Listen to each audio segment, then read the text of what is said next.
Saludos y bendiciones. Les habla el pastor César Forero, compartiendo con ustedes el altar familiar que en esta hora lleva por título La restauración de nuestro sacerdocio.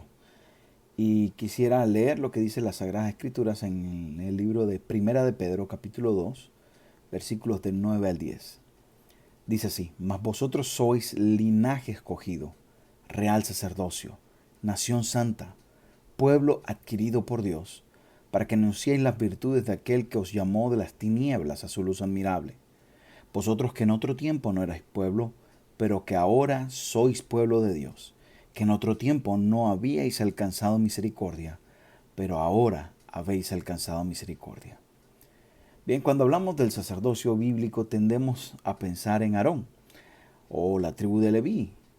Seguro lo asociamos con el tabernáculo de reunión o el templo, ya que pues la verdad es que los levitas, de acuerdo a las Sagradas Escrituras, fueron la tribu escogida por Dios para oficiar todo lo referente a la adoración en el templo. Aarón y Moisés eran levitas. Sin embargo, y sin duda alguna, cuando vemos la celebración de la Pascua, el primer día en que fue esta instituida, ese día preámbulo a la salida de Egipto, se nos deja un ejemplo claro de que había un sacerdocio previo al de Aarón, y fue el que Dios usó para establecerlo en esa primera Pascua, ahí en el hogar. La Biblia nos habla con puntualidad que para Dios todos los que hemos sido redimidos por la preciosa sangre de nuestro Señor Jesucristo, estamos en un nuevo orden, en una nueva condición de sacerdocio. Lo acabamos de leer en 1 Pedro 2:9. El verso dice claramente: vosotros sois, esto es lo que somos. Somos linaje escogido, somos real sacerdocio, somos nación santa. El apóstol Pedro está citando de hecho el libro de Éxodo, haciendo uso de una palabra que Dios le habría dado en primer lugar al pueblo de Israel cuando lo sacó de Egipto. Y Pedro está literalmente tomando esa palabra y aplicándolo a la iglesia, a las iglesias que él está escribiendo. En Éxodo capítulo 19, la Biblia nos dice lo siguiente, el versos 5 y 6 nos habla lo siguiente: ahora pues, si diereis oído a mi voz y guardareis mi pacto, vosotros seréis mi especial tesoro sobre todos los pueblos, porque mía es toda la tierra, y vosotros me seréis, escucha esto, un reino de sacerdotes y gente santa. Estas son las palabras que dirás a los hijos de Israel. ¿Lo escuchaste? Un reino de sacerdotes y gente santa. Dios da estas palabras al pueblo antes de que se instituyera el sacerdocio levítico, lo que significa que Dios veía a todo el pueblo en esa posición de realeza y sacerdocio. Pero por su temor, su pecado y por supuesto por su corazón endurecido, el pueblo cedió ese privilegio que Dios les había dado. Por eso es importante repasar la razón del sacerdocio si en verdad vamos a tomar nuestra posición sacerdotal dentro del hogar y para con aquellos que Dios pone en nuestro camino para compartirles la verdad. La esencia de la posición sacerdotal radica en que Dios hablaría al pueblo de forma directa a sus corazones sin ningún tipo de mediación. Es decir, la razón del sacerdocio es la comunión con Dios. Qué bendición pensar que Dios mismo sería quien les hablaría y les guiaría al pueblo de Israel en un reino teocrático totalmente único sobre la faz de la tierra.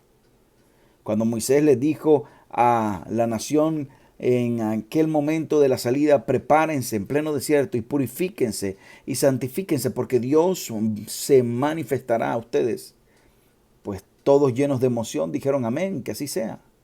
Pero cuando la gloria de Dios se manifestó frente de ellos, ahí en el monte Sinaí, como Jehová, Dios grande y temible, ellos decidieron ceder su derecho al escuchar de forma directa a Dios porque tuvieron temor. Y le pidieron a Moisés que fuese él quien mediara.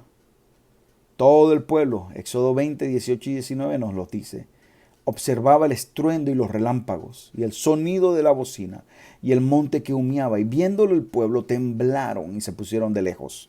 Y dijeron a Moisés: habla tú con nosotros y nosotros oiremos, pero no hable Dios con nosotros para que no muramos.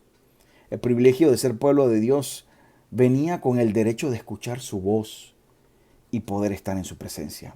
El pueblo rechazó tal derecho y luego el pecado los privó de ese privilegio único de poder escuchar a Dios, dando paso a un sacerdocio según el orden levítico, el cual, una vez ratificado en Aarón y en su descendencia, tendría continuidad en todos aquellos que nacieran bajo el linaje de Leví, hijo de Jacob. El sacerdocio entonces necesitaba una restauración.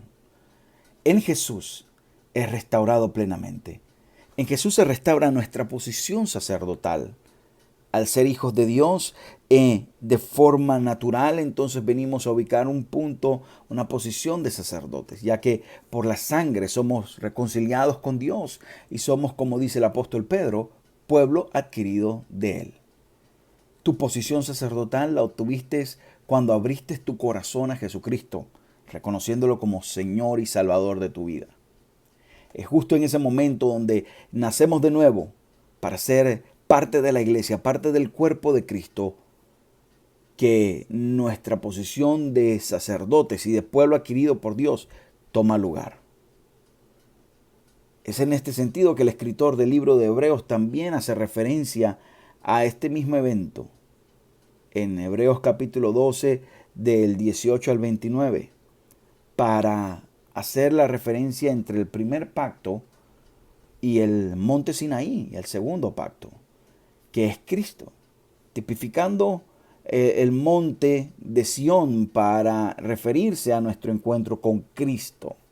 El escritor de Hebreos indica que el pueblo de Israel, por el temor y por el pecado, rechazó escuchar la voz de Dios. Y con ello perdieron su posición sacerdotal. Como dice la escritura en el versículo 19, y a la voz que hablaba, la cual los que la oyeron rogaron que no les hablase más. Hebreos 12, 19. Luego se nos exhorta a nosotros, a la iglesia, con las siguientes palabras, ahí mismo en el libro de Hebreos. Pero esta vez en el verso 25, mirad que no desechéis al que habla. ¿Cómo podríamos nosotros desechar al que nos habla hoy? Algunas personas se preguntan si Dios sigue hablándonos, si Dios sigue transmitiendo su mensaje. Por supuesto que lo hace. Solo tienes que leer la Biblia y te darás cuenta que Dios sigue hablando. Su palabra hoy tiene tanto poder como lo tuvo cuando fue de inspiración a los que las escribieron. Su palabra hoy tiene tanto poder de transformación como cuando fueron pronunciadas por nuestro Señor Jesucristo. La palabra de Dios tiene vida y tiene la capacidad de discernir las intenciones de nuestros corazones.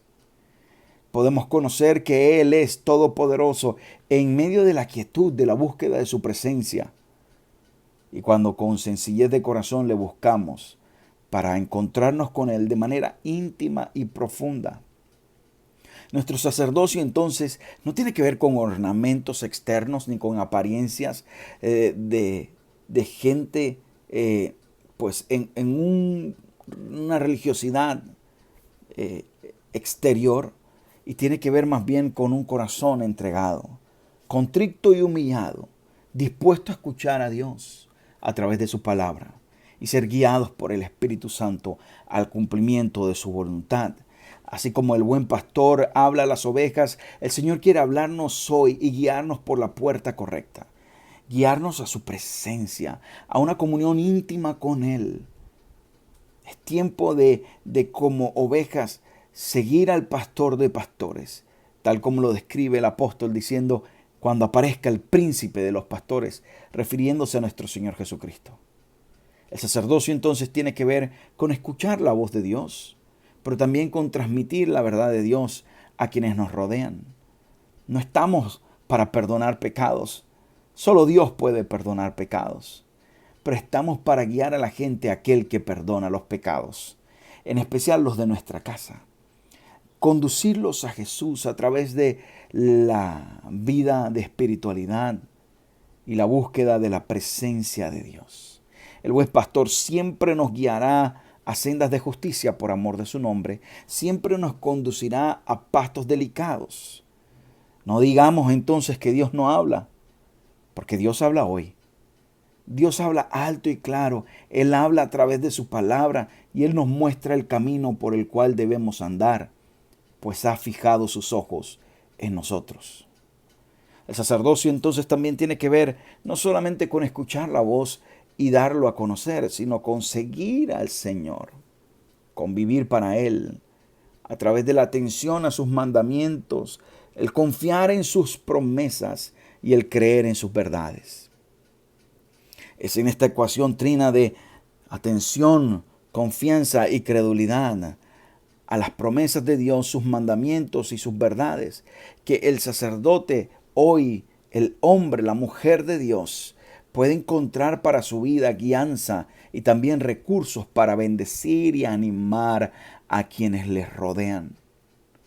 Entonces nos referimos en todo sentido a un sacerdocio que no ostenta de una posición mejor que los que les rodean, sino más bien de una dependencia profunda en aquel que todo lo puede y todo lo hace, que es nuestro Dios, el Todopoderoso. Se trata de una transformación de nuestro carácter para ser cada día más como Jesús. Estando en sus manos, este sacerdocio no implica tener una hegemonía sobre los demás, sino más bien una dependencia absoluta en el alfarero, en el que verdaderamente sabe qué áreas de nuestra vida deben ser transformadas.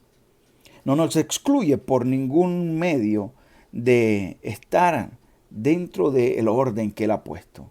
Dios es Dios de orden y ha dejado pastores, maestros, evangelistas y cada uno de los ministerios. Dios ha dejado estructura. Así fue con la iglesia primitiva y así será con nosotros. Sin embargo, este sacerdocio que portamos nos habilita para poder bendecir a los que nos rodean, compartir la verdad y crecer en la fe. De lo contrario, entonces tendríamos un grupo élite dentro de la comunidad de hermanos. Y el Señor Jesús habló claramente y dejó sembrado en sus apóstoles de que Él no hace acepción de personas. El que quiera ser el mayor, el que quiera ser el primero, debe, sin lugar a dudas, ser el que sirve a los demás. Sencillo. ¿Cómo podríamos nosotros entonces permanecer firmes en nuestro sacerdocio? Bien, esta respuesta la vamos a encontrar también en la palabra de Dios. Hebreos en los versos, capítulo 12, en los versos 28 al 19, nos habla de cómo el pueblo de Israel de alguna manera también dejaron de ocupar y de ejercer su posición como sacerdotes. Mire lo que dice: así que recibiendo nosotros un reino, exhortación para nosotros, inconmovible, tengamos gratitud y mediante ella sirvamos a Dios, agradándole con temor y reverencia, porque nuestro Dios es fuego consumidor. Por eso mismo, no podemos hacer de nuestro sacerdocio una acción religiosa, rutinaria, aburrida, o una acción rigurosa que nos flagele, o tomarlo a la ligera y verlo como algo que podemos hacer cuando nos dé la gana. Nuestro sacerdocio es permanente, es parte de nuestra naturaleza de hijos. Por eso, recibiendo nosotros un reino inconmovible, dice, tengamos gratitud, seamos agradecidos de que hemos sido hechos aceptos, de que nos ha tomado como hijos, de que somos real sacerdocio, nación santa. Es en Jesús y por el poder del Espíritu Santo que hoy somos reyes y sacerdotes, por la obra de la cruz, no por nuestros méritos. Y es a través de este sacerdocio que podemos servir incondicionalmente al Señor, completar la obra de proclamación del Evangelio a través de las naciones y vivir como heraldos, bendiciendo a los que nos rodean, en este caso a nuestros hermanos en la fe. Por eso creemos con seguridad de que Dios nos ha llamado en este tiempo a restaurar el sacerdocio en el hogar, a hacer de bendición a nuestros hijos y a hacer de bendición a la iglesia. Hoy, tómate un tiempo para orar por tus hijos, tu esposa, esposas, para que oren por sus hijos o hermanas. Si ustedes están ahí, oren por sus hijos. Hijos, oren por sus padres. Bendíganse los unos a los otros en amor y procuren su posición sacerdotal. Que el Señor me los bendiga ricamente. Saludos.